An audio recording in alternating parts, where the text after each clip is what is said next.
Of course, there are legends in Persian literature and there are legends in Indian literature who tell us about kings who were annoyed and asked their counselors to invent a game or something like that. But we do not know the name of the person. You hardly ever know the guy or the woman or whoever invented this game. Hi there, and welcome to Hey Lesson, the podcast where we ask smart people stupid questions about video games. I'm Brendan Caldwell, your host, and I'm here to teach you things through the lens of popular games without you even realising that I'm doing that to you. Today we are talking about chess. That's right, chess. It's the big kahuna, the OG, RTS. I don't know how true that statement is, but I've written it down, so I'll say it. As ever, we will have an expert on to talk us through this. Keep listening and you'll hear from a chess historian who is going to tell us why the game has lasted so long and might even answer this week's question, who invented chess? But first, I also have with me, as usual, a guest co-host. This time it is journalist and internet philosophizer, Matt Cox. Hello. How are you doing? I'm very well, thank you. Especially after that grand introduction. Well, you are an internet philosophizer. I technically am. I have philosophized on the internet. I've also played a lot of chess over the past several months. Oh, don't worry. We'll get into your chess habits, your unhealthy obsession. Normally we cover video games on the show. Chess is a board game, but it also exists on any computer or phone. In fact, it's probably how most games of chess are played today. So it is technically a video game. But Matt, because we normally cover video games, this is the part of the show where we usually have to explain those video games. And we normally ask the guest to explain, what is The Last of Us? What is this new Star Wars game? So here's one for you. It's pretty easy. What is chess? Chess is an abstract turn-based strategy game in which your objective is to capture one central piece of your opposing teams while protecting your own. And there are a bunch of different units that can all move in different and special ways. And that's essentially the game. Like you've basically just described Into the Breach or any number of video games that we know today. It's almost like they have taken some of their inspiration from chess. Almost. Like you've said, you've been playing a lot of the old chess yourself in recent weeks. I have a clumsy knowledge of the board myself, let's say. So we're going to talk a bit more about our experiences with it in a little bit, including maybe some chat about funny variants and stuff like that, such as 5D chess with multiverse time travel, which we have played against one another at least once. We did that once, and you checkmated me from the future within 4 moves. If that sounds confusing to you, listener, please don't worry too much. It's actually fairly simple, very straightforward. We'll get to it. But before we talk about the moves in a future version of chess, we should maybe get to know the past version of chess. So we wanted to know this week who invented chess, and has chess always been played the way that we enjoy it today, and some other questions as well. So to answer those, I spoke to Ulrich Schädler, who is a historian and archaeologist at the Swiss Museum of Games. He's somebody who knows a little bit, I dare say, about this old game's past. So here is what he had to tell us.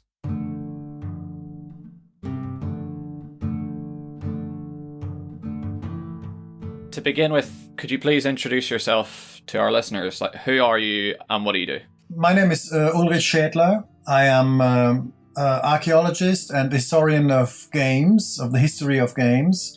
I'm the director of the Swiss Museum of Games, which is practically the only museum in Europe dedicated to the cultural history of games. So you're an expert in very, very old board games. Yes, you can say so. Yeah. For now, I'm just going to talk about chess. Yes. Firstly, could you tell us who invented chess? This is a good question. Nobody has an answer, or several people have several answers, but we do not know definitely. We know roughly about the time when chess came into being. It must be around 500 CE, and so about 1,500 years ago.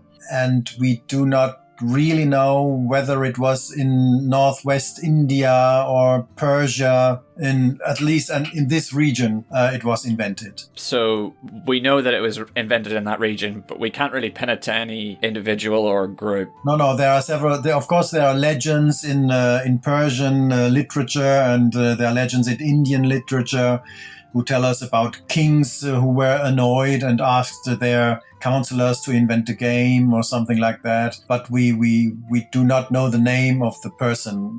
It's like this with most of the traditional games we have. You hardly ever know the guy or the woman or whoever invented this game. But do we have any idea about what chess was like in the beginning? Were the rules different? Were the pieces different? Were they called different things? Yes, we know quite well. In the 7th century, when the Arabs conquered Persia, that they discovered the game. They were so fond of the game that several people worked on it, developed it, played it. And as a matter of fact, it was there where in the 9th and 10th century, famous players such as Al-Adli, Asuli, wrote books about chess and invented chess problems. And from these manuscripts, we know quite well the rules. The rules were slightly different from modern chess concerning the move of the bishop and the queen.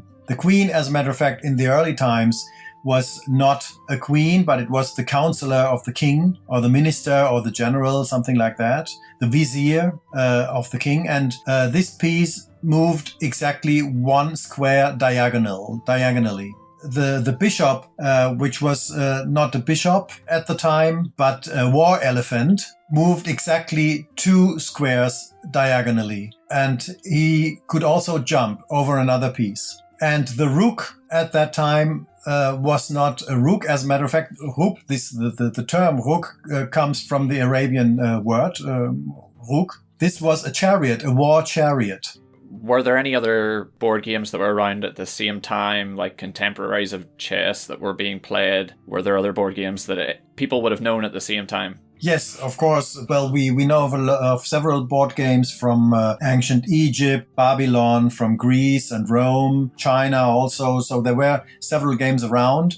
But what chess introduced into the world of board games was the differentiation of pieces. To have 6 different pieces with different moves and powers, this was really new. This was completely new. What were some of those other games called? I've heard of one Roman one, Latrunculi. Mm-hmm. Can you tell us a bit about that? This is the game of little soldiers, the Ludus Latrunculorum. This is a strategic board game with 2 opponents with the same number of pieces, all the same pieces. For example, black, one has black pieces, the other white or blue and white or blue and yellow. And the aim was to capture the enemy's pieces. We know that the capture was made through enclosure from 2 sides. But we do not know the details. For example, no ancient source tells us about how the pieces moved.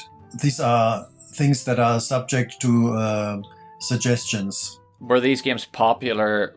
Were they played by common people, or were they only played by the aristocracy or the powerful classes? No, they were certainly played by many people. We know that Latrunculi was played by senators or rich people, of course, in the Roman aristocracy. But several boards for the game have been found, especially in Britain, for example, in military contexts. So the legionaries played this game also. And then we find game boards scratched into the marble floors in Roman cities, also in buildings, public buildings such as theaters. Practically everybody played board games at that time. To return to chess for just a second, when did it take on the kind of classical form that we know today? This is the development of the last 500 years, as a matter of fact. Medieval chess is very slow. There's just one piece with a long move. This was the rook. All the other pieces move just 1 square or 2 squares maximum. So it takes a lot of time to get into contact with the opponent's pieces. People only rarely would play a complete game because it takes so long. So already in the 13th century, people had the feeling that the game was slow and took a long time, and they preferred to play faster, and so they played just problems. These are like chess puzzles that you would find in a newspaper or something. Exactly like this, white to move and checkmate in so and so many moves, or something like that. Until in the end of the 15th century, obviously in Spain, perhaps in Valencia, the chess players there, they came up with the idea to just change the moves of the queen and of the bishop. And these are the moves with which we still play today. Why did chess proliferate in a way that other contemporary games didn't? Or why did it survive? Why is it the one with staying power? Chess obviously poses a challenge, an intellectual challenge that people obviously like. They like playful challenges like this, and chess is one of the most intriguing. No chess match is identical to another match. You can improve step by step. You can get better, and you can get deeper into the secrets of the game. Today, for example, in video games, you can reach a stage and then the next level and then the next level and next level. And this is something that chess also produces. So it is not never, you can never explore the game completely as you can with a race game such as Senet or others. Many people became interested in such a challenge. Sometimes a historian like yourself or an archaeologist will find board game pieces or boards when they dig up a tomb or whatever, but that board might not look like any other board that you've seen before. So how do you know what the rules to that game would have been? You can't. Once the rules of a game are lost, you will never be able to reconstruct them definitely. There are so many details in rules of games that you can just get an idea, a rough idea of what it is, how it worked. And then you have to make a lot of assumptions. Very often we can do comparisons with games, with existing games. And when it comes to historical games, Roman games or other games, we do not have the rules anymore. We can look into the history of games and look around. Are there similar games that are still played that share certain characteristics?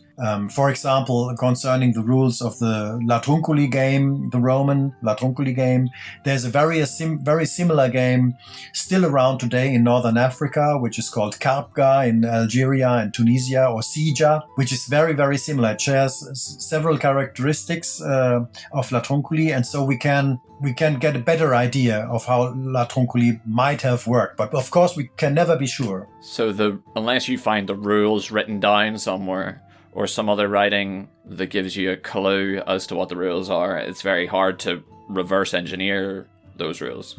Yes.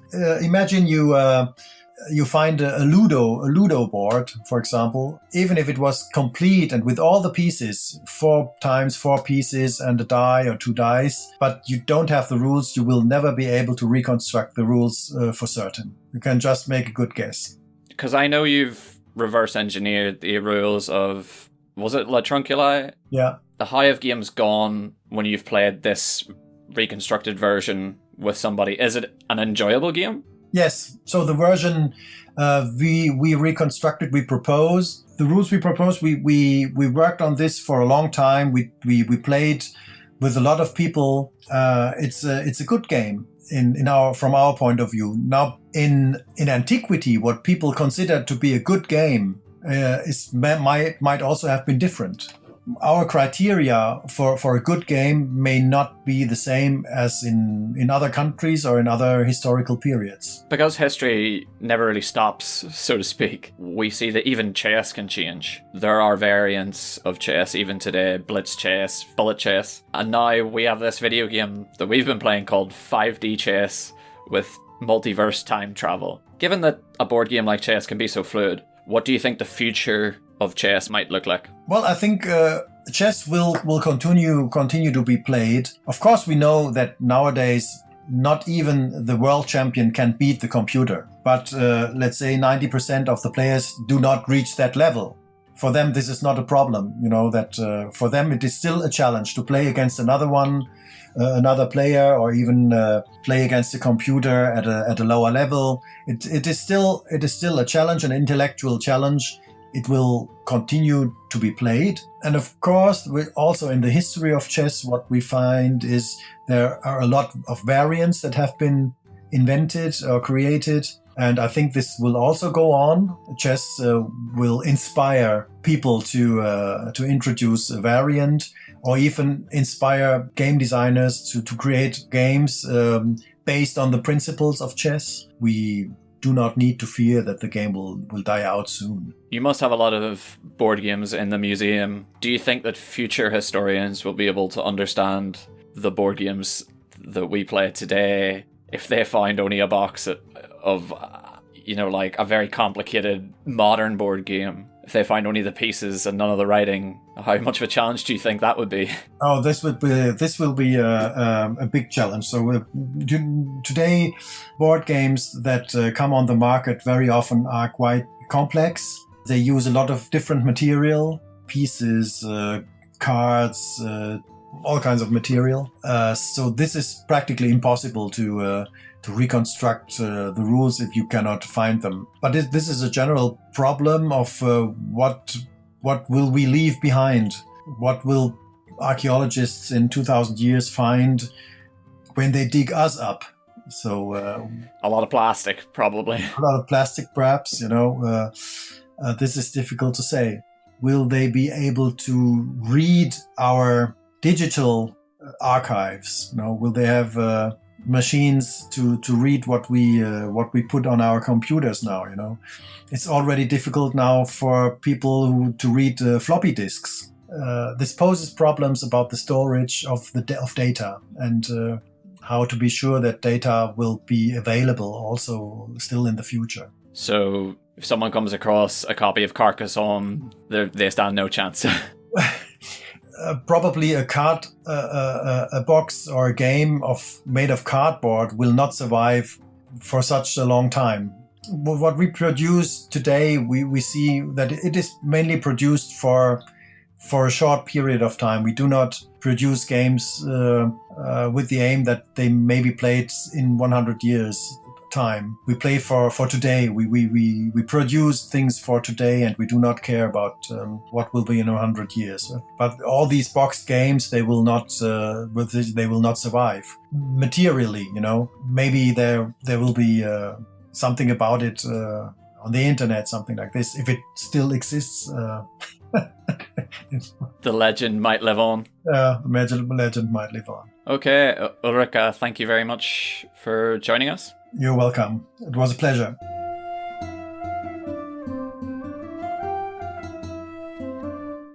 That was Ulrich Schädler of the Swiss Games Museum. If you want to hear a longer, more in-depth recording of that chat, you can subscribe to our podcast on Patreon. For $2 a month, you will get unabridged interviews with all of the experts that we have on. The space diplomats, the cave divers, the parasite biologists. Yes, those are all guests we've had on in the past. You get longer versions of the talks with all of those people. So go to patreon.com/heylesson or click the link below in the show notes to find out how to support us making these episodes. There are also some bonus episodes at a higher tier, and if you subscribe to that, you'll get more Matt Cox. Loads of me. I am on most of those. He's already been on the show twice, and you just haven't heard it, maybe. There's no experts in those chats. It's just like wild, casual chat. But anyway, like I say, follow the link in the description to find out how to listen to those. Matt. Brendan. You play chess. You're a chess player. A chessist. When you learned chess for the first time, how did that happen? I think, like a lot of people, that would be my dad teaching me the ways of chess. We did the thing where for a long time he'd play with a big handicap.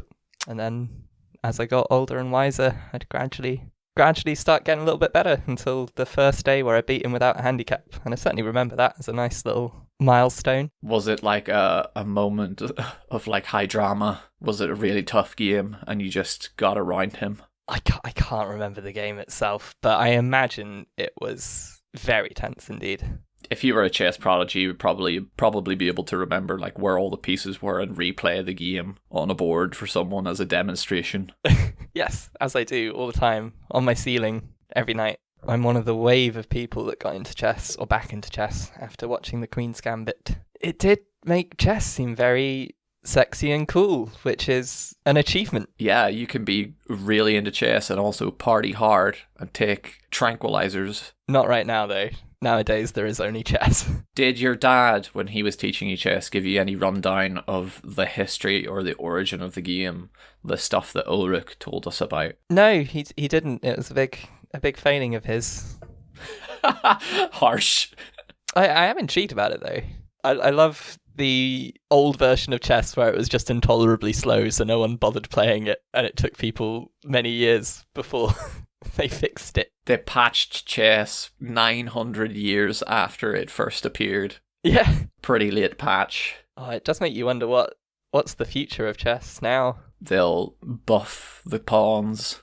Maybe one day they'll nerf the queen and everyone will get really angry. Or just give her a completely new playstyle, like she spawns pawns. Oh my Like she can only goodness. move a couple of spaces, but she like farts out little pawns as if she's a horrible insect queen. I love it. When you do play chess now, do you play against people online? Like, how do you play? I do. I play on chess.com, which I'm told is not as good as light chess, but I think it's where I started, and now I have this stupid allegiance to it based on nothing. What it is I've already pushed my ELO ranking to a certain point on chess.com, and I don't want to start again on light chess.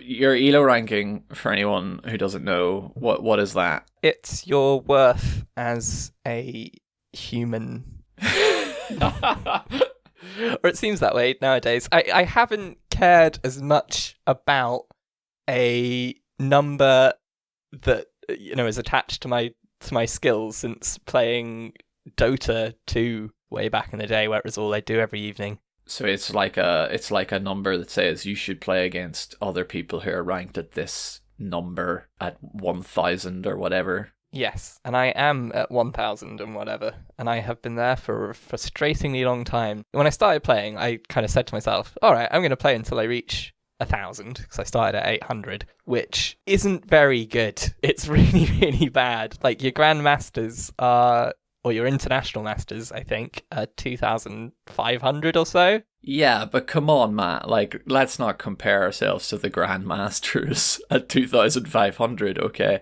There are people at 0. That's true. I'm infinitely better than them. Have you been studying it, like in quotes, studying chess, or have you just been sort of playing it for larks? See, I have a bit. Chess.com. I give you a free month's trial, which gives you access to all of their lessons. So they've got a whole sort of course, which I did, where it kind of teaches you basic concepts that you might or might not know. So pinning, in which you position a more valuable enemy piece behind one of their less valuable pieces. So say you're attacking a queen with your bishop, and there's a knight in the middle of the way. That means they can't move the knight now, because otherwise their queen is buggered. That sort of thing. That's like training a laser sight of a sniper rifle on a kind of man with a shield, knowing that he's in the way of the president. It is exactly like that. If Shield Man moves, that's it. It's game over. Oh man, imagine a Hitman level that was just a chessboard or a chess conference. They've missed a trick there. Oh, that is a good one. Yeah, like a what do you call it, Bobby Fischer versus Spassky style chess game. Yes. Where it's like the Russian Grandmaster and the American Grandmaster are facing off against each other, and you've got to assassinate one or both of them. Absolutely. There'll be some way of embedding an exploding knight into the board. And outside the hotel or conference centre or wherever they're doing this, in Reykjavik or somewhere, they would have one of those big chess sets that sits out in the garden, like a garden set with novelty-sized knights that go up to your knee.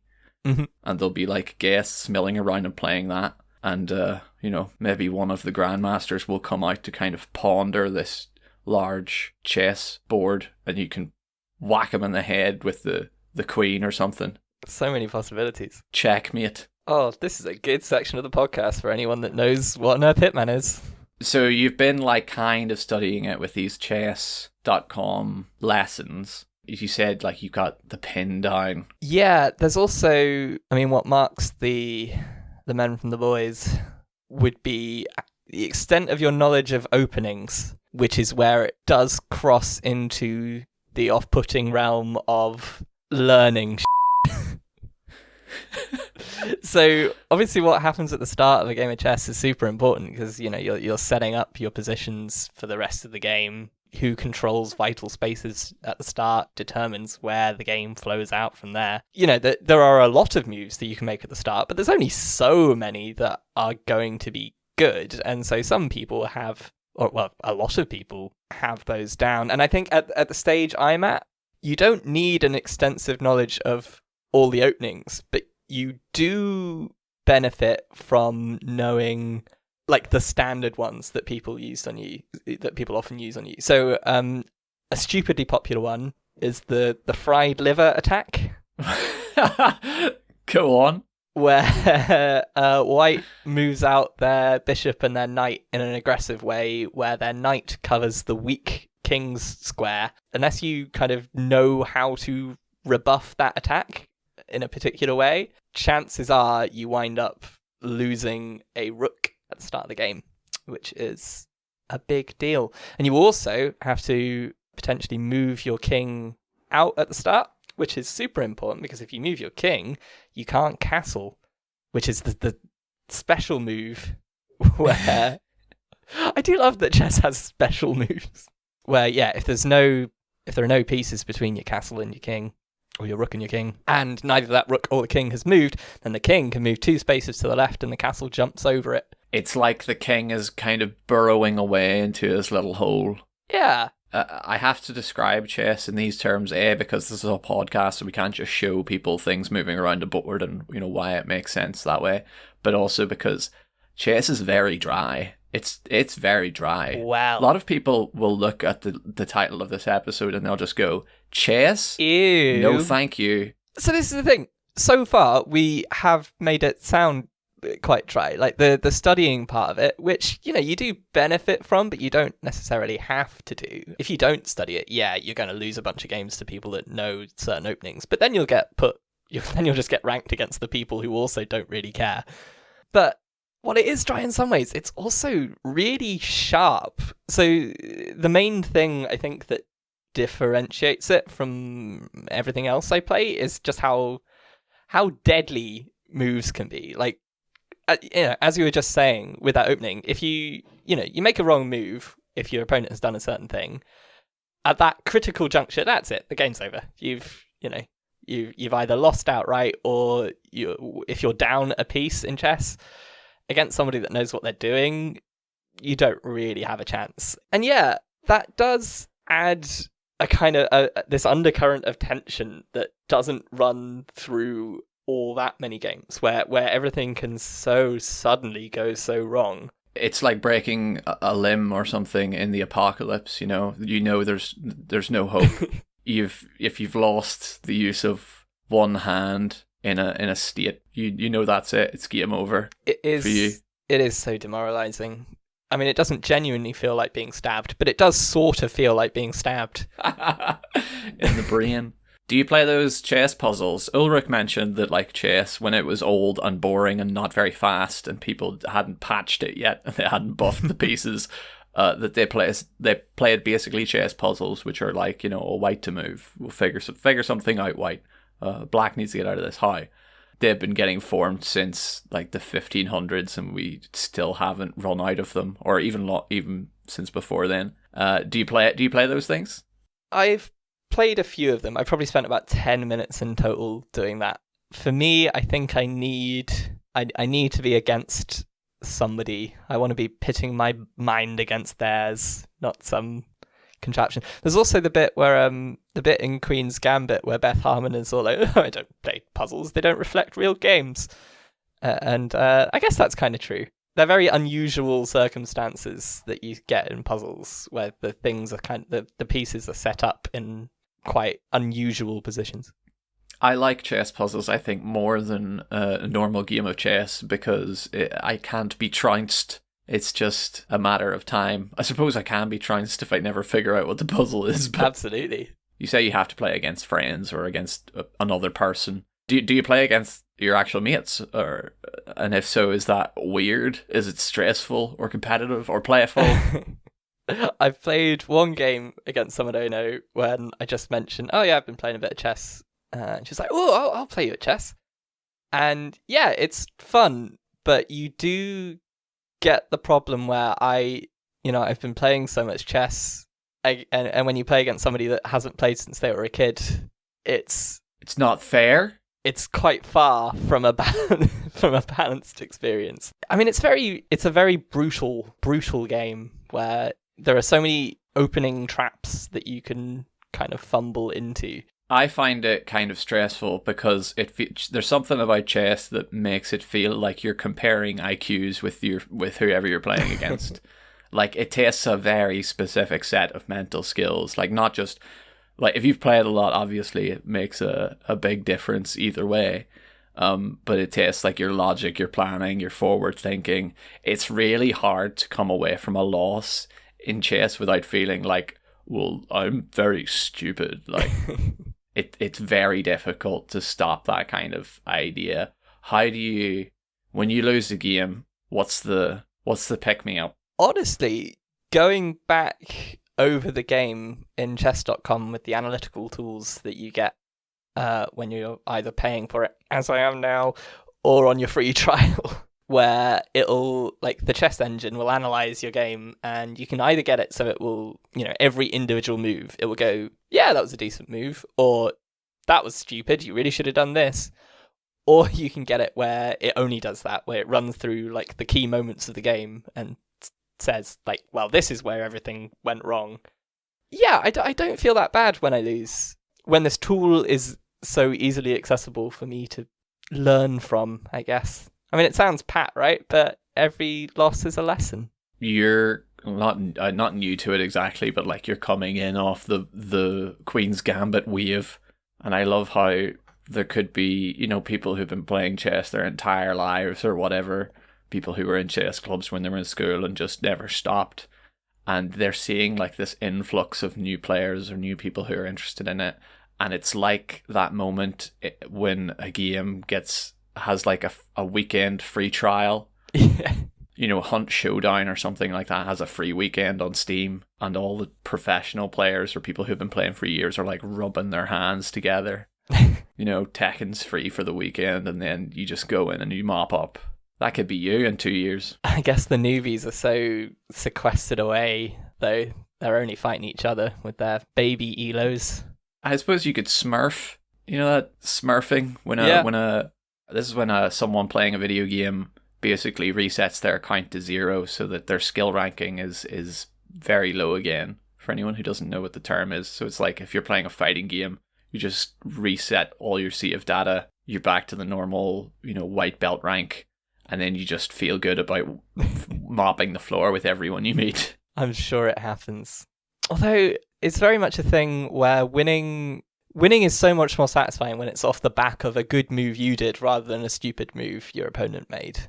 I see what you mean, yeah. Like, I even have it now where, like, a lot of the time I'm playing the Ponziani opening. I know it well. I know it very well. Where basically you move in such a way that there's an opportunity to get checkmate along the left if your opponent kind of plays into it. Or not checkmate, but they wind up losing a rook. But there's also another part of it where if you sneakily move your pawn that is to the left of your queen forward, it opens up this little sneaky route so that it can then attack the king. And what so many players don't realize is that if they put one of their units like along the middle of the board, so it's kind of on the same line that the queen can move to, where it is simultaneously threatening the king and that piece early on, which is usually a knight, they're down a knight within the opening moves of the game. Fools. It's kind of stopped feeling good. It's felt like I'm just relying on this cheap trick.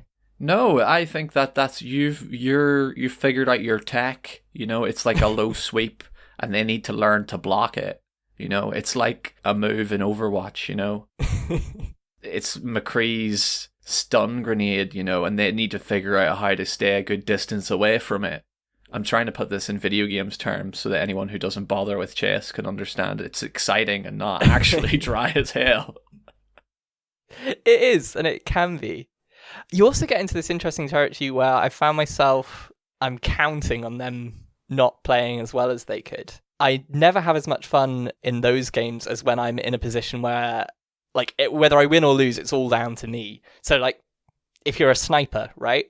A sniper in any shooter, yeah, your opponent can, duck around and stuff, but really it's all about, can you click on their head quickly enough? And whether that goes wrong or right is a consequence of your ability. It does lose something when you're relying on your opponents being stupid. But then again, the other side of it is people are so ridiculously good at chess. No, you're trying to snipe someone who has thought far enough ahead to put a helmet on. Exactly. And that helmet is a thorough understanding of the Stafford Gambit. Since it's been around for millennia and a half, in some form or another, there are a lot of known tricks and openings, like you say.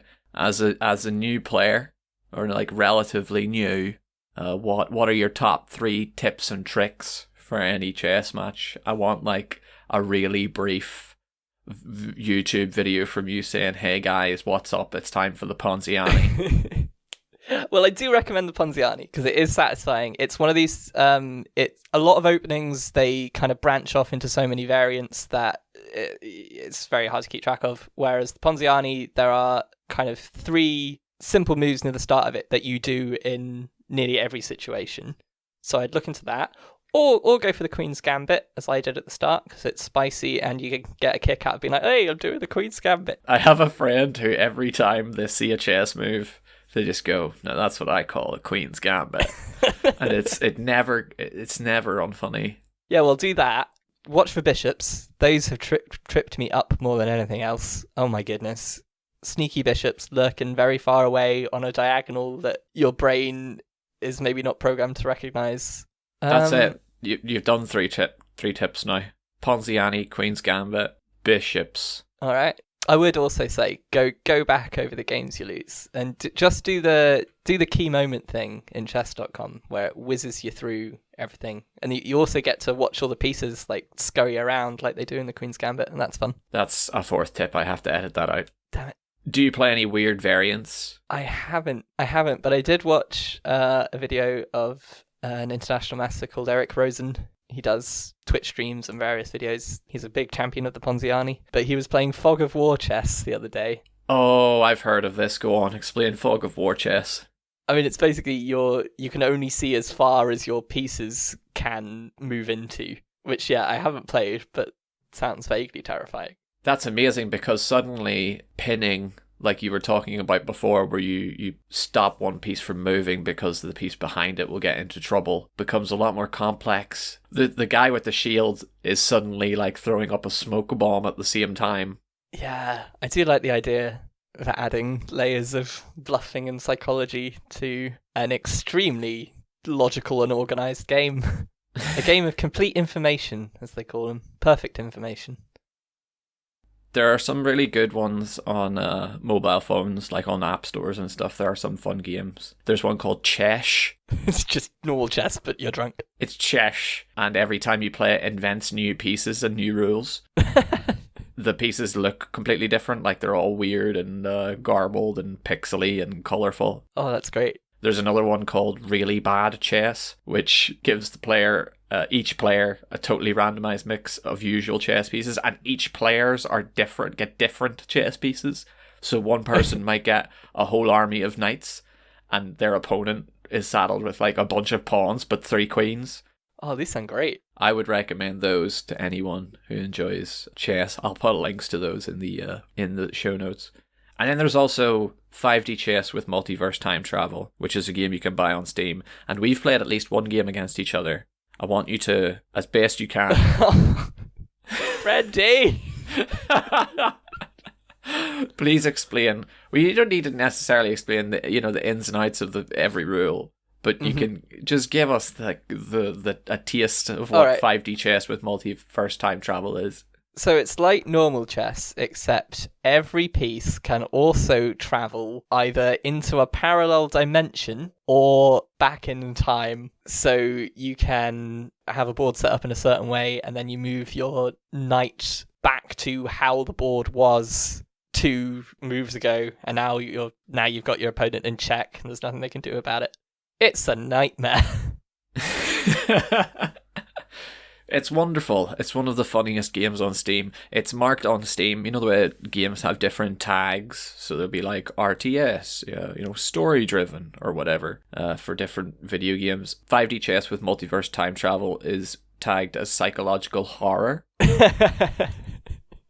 Which I think is perfect. You love it. Your approach is like, oh yeah, you just move stuff and see what happens. I don't think you found it anything like as stressful as I do, where it's just so far beyond what I can keep track of that it upsets me. But that's why you've got to play it with the mindset of someone who's traveling through time without any regard for the consequences or repercussions, because you can just travel back more in time. There are so many consequences. I enjoy it a lot. If you were to design a video game themed chessboard, Matt Cox, what game would you choose, and what characters would take the place of which pieces? Oh wow, what a question. I mean, my mind has immediately leapt to Dota. But Dota Auto Chess already exists, right? Oh Christ. Yes, but that is so far away from what chess is. But yeah, that's what I'd do. I'd have the Dota roster. The game would start with you drafting from Dota's 130 whatever heroes, and each of your units would be a different one. Oh god, this is sounding worse than 5D chess now. Alright, that's all we have time for, I'm afraid. You've been listening to Hey Lesson, Hey Chesson, with me, Brendan Caldwell, and my guest this week, Matt Cox. Thank you very much for joining us, Matt. Thanks for having me.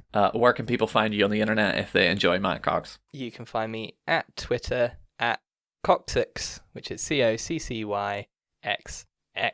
If you have enjoyed Matt, please throw $1 in our tin at Patreon. If you become a regular donor, you get extra goodies like I've talked about, including those other episodes with him. It's the main benefit. It's the main benefit of signing up. You go to patreon.com/ALesson or click the link in the show notes below. We don't have any ads on this show. We don't get it sponsored by anybody. So we rely totally on people who have rinsed through our episodes and thought, oh, you know what? I like these people. I like what they do. I like their chess chat. People like Bok Choy, who helps us out every month. People like Haren Demonis. Shout out to you too. And let's not forget, Milk is Gross and Bad for You, which is the alias of one of our supporters. I'm not just getting angry about dairy. Please support my subscription to chess.com. Matt, thank you once again for coming on. Always good to have you here. Always good to be here. Let's say goodbye to everyone. Goodbye, everyone, and thank you for listening. Bye.